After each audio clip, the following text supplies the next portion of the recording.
Have you completed step number 1 on Haruki Murakami's checklist on how to become a great novelist? And I would say maybe not, because writers love to be the exception. We love to think that there are no rules to becoming a great writer. But 99% of the authors on the bookshelf behind me all followed a very similar trajectory, all did very similar things and had very similar habits. And so for all the serious writers out there, today we are going to explore Murakami's number 1 piece of advice. And if you guys don't already know, my name is Ian, and here on Right Conscious, we cover everything related to Haruki Murakami. If you look at the playlist down below, you will see an ever-blossoming library of videos on Murakami's life, his books, and his writing philosophy. And we are also trying to kick off a literary renaissance, and we need you to join us. A literary renaissance is where 50,000 independent authors who are writing at a high level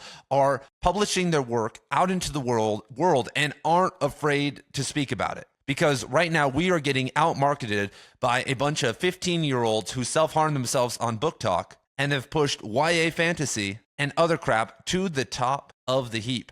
And so if we want to push back against that, if we want to do better, if we want to create an educational awakening, we all have to do one thing first. And let us now hear from Murakami on what we need to do. I think the first task for the aspiring novelist is to read tons of novels. Sorry to start with such a commonplace observation, but no training is more crucial. To write a novel, you must first understand at a physical level how one is put together. This point is as self-evident as the truism, you can't make an omelet without breaking a few eggs. It is especially important to plow through as many novels as you can while you are still young. Everything you can get your hands on, great novels, not so great novels, crappy novels, it doesn't matter at all, as long as you keep reading. Absorb as many stories as you physically can. Introduce yourself to lots of great writing, to lots of mediocre writing too. This is your most important task. Through it, you will develop the basic novelistic muscles that every novelist needs. Build up your foundation. Make it strong while you have time to spare, while your eyes are still good. Writing is important too, I guess, but it can come later. There is no need to rush. And boom, Murakami is spitting some fire there. There is no need to rush. Yes, you've been telling everyone since you were 18 that you were going to be a novelist. You've thought that. You got an English degree. Maybe you're in an MFA program. You want to prove to people that you are an author. But first and foremost, there is no rush because you need to understand at an unconscious level what is out there, what you want to be like and what you don't want to do. And Murakami is right that you should read mediocre novels. You should read novels in genres like thriller and mystery and even romance to improve your skills and to understand the peaks of those genres. David Foster Wallace, who I talk about on this channel all the time, in his fiction classes at Pomona College and at the University of Illinois, you would think in these high-level literature classes that they would be reading, Tolstoy or Dostoevsky. No, he made them read Conan the Barbarian, mystery novels, police novels, and a bunch of other stuff because he wanted to show his students what real writing is, that all writing doesn't happen in literary fiction. And that if you think that, then most of the time, writers who only read the greatest books of all time become somewhat snooty. They become too experimental. They set too high of a standard for themselves. And when you read their stuff, it falls flat because they aren't there yet. Cormac McCarthy wrote Blood Meridian after 25 years of grinding. Murakami wrote Kafka on the Shore after 20 plus years of grinding. You are at a different point. And so what is the number? How many novels should you read before you should maybe even think about writing? And this is a conservative estimate, but I would say, and this sounds crazy, let's call it 500 novels. That may sound, like I said, that sounds crazy, but that will give you the foundation to make it to the end. Because you could read no novels and release something great. You could do nothing and release a good book. That isn't hard. People have done that before. But as Murakami talks about all the time, most novelists don't have a longevity across their entire career. They lose focus, they lose power, they lose creativity. And if you have a foundation of a ton of different novels, then first of all, it will give you this unconscious creative fuel, but more importantly, you'll be able to look back at them and actually steal from them. Because if you aren't imitating and stealing as an author, then I have no idea what you're doing. Obviously, you shouldn't be stealing straight up lines and ideas. That's called plagiarism. But I've been to the Cormac McCarthy archive and the David Foster Wallace archive in Texas. And the amount of stealing of words and ideas and concepts that they do on the low is insane. And no one's ever going to say Cormac McCarthy plagiarized, because he executed it in a context that was so unique from the author he was taking from. But if you steal a vibe and lines and all that, then that's what happens. But let's talk about Murakami, because that's who we're talking about today. Why is Murakami such a great writer? And something he talks about all the time is that, yes, he's read a lot of novels, but he's translated a lot of novels. 1Q84 is a remix of 1985 by George Orwell. His last novel, Killing, I'm not even going to try to say like Commendatore, whatever it's called, is a remix of The Great Gatsby. Murakami remixes Western novels that he's translated time and time again in his work. And so even more importantly than reading 500 novels, I would also say in there, you should read some novels 5 to 10 times, because that's a habit that a lot of young writers and readers, especially in America, have. And I would say the Western world, they don't reread. We're always wanting something more. We want to see the next novel, the next new story, the next new author. We want to check off the list and be able to say to someone in a conversation, yeah, I've read Michel Houellebecq. I've read Ben Okri's new novel. I did this. You want to get it all done.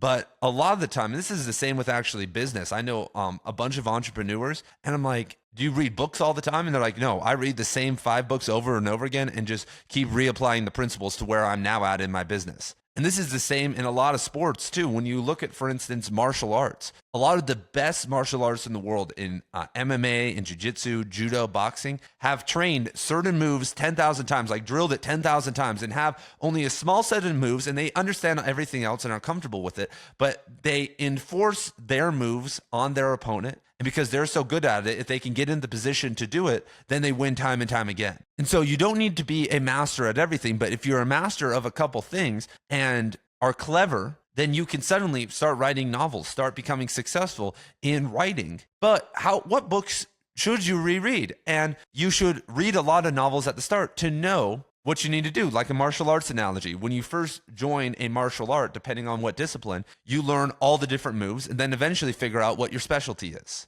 And yes, writing is the practice. Writing is the sparring session, but reading is the studying of tapes after.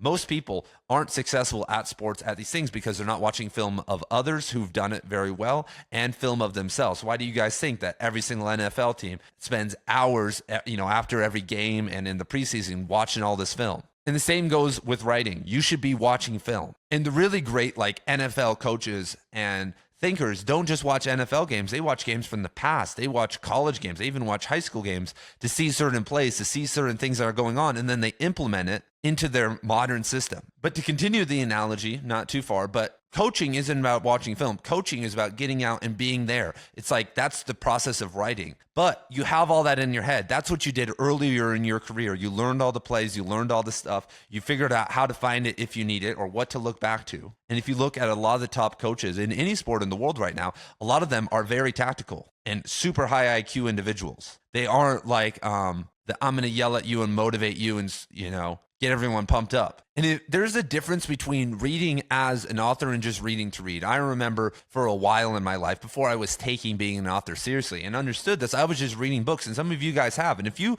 have read books just for fun before you've taken your kind of novelistic ambitions seriously, then a lot of that has been unfortunately a waste, and you're going to have to reread those and be kind of understanding what's happening. Because even though I was making fun of some of those BookTok authors before, I've read some of them. I'm a high school teacher, have been for 7 years.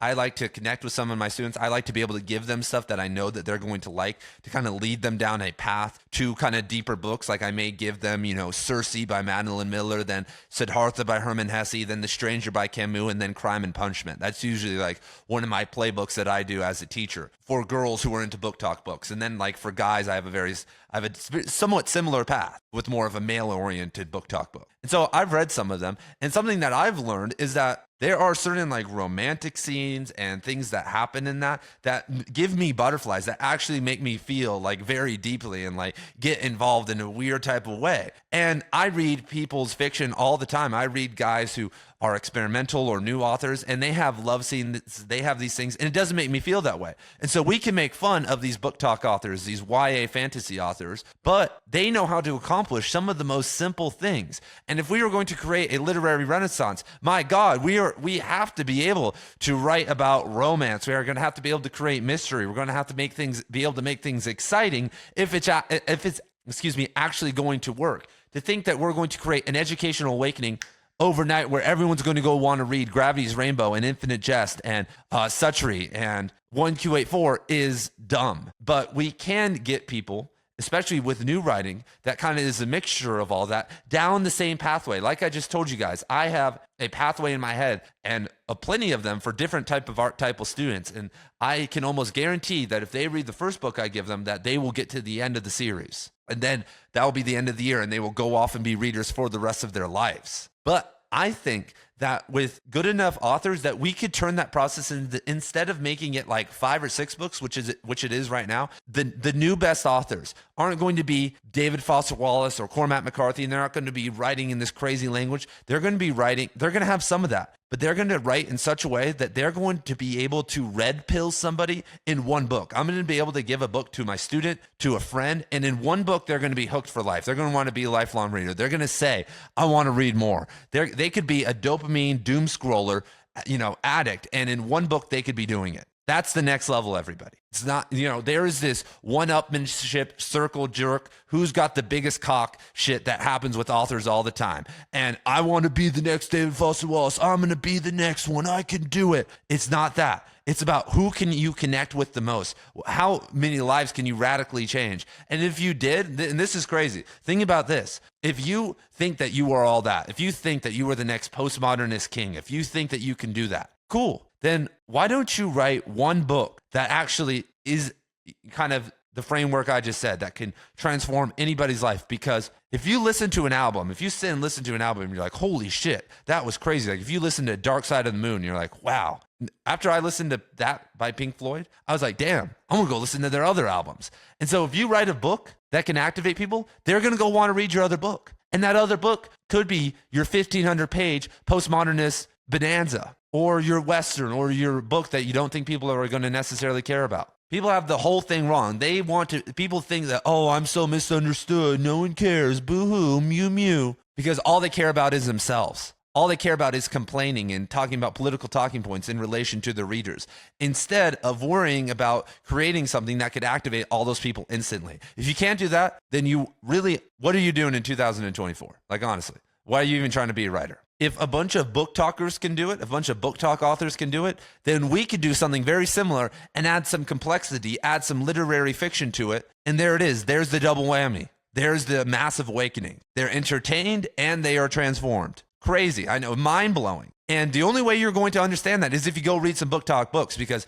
I have people send me their books all the time. I don't read them anymore, but I've looked through some of them before, and they honestly make me want to snooze. Like, I'm like, this isn't that good. You're a beginning writer who has a lot of writing talent, can read and write good sentences, but there's just something missing. There's this interest factor that doesn't ignite something in me. There's not the hook. But if I literally open a BookTok book, even if it's the dumbest shit in the world, I could be hooked immediately. I'm like, why are they fake dating? What's wrong with them? This is so dumb. Why is everybody gay? Like, what is happening? But we don't do that. We take ourselves so seriously. This is my first book. This is my masterpiece. I'm publishing it on Kindle to 0 people. Like, dude, come on. Let's go, everybody. Let's do it. Look what Murakami did. Murakami took a lot of the magical elements of Japan, and he took the minimalist writing of Hemingway and combined it all together and turned it into something magical. And look, Murakami has transformed my life, honestly. Like, people are like, he sucks or whatever, but Murakami's books have made me have a more sensitive and magical view of reality. And he's entertained the shit out of me. He did both, and that's why he was successful. He's a modern author. So that's the message, everybody. That's the game plan. Read all the different types of books, and let's go, and I will see you guys on the battlefield of the literary crusade.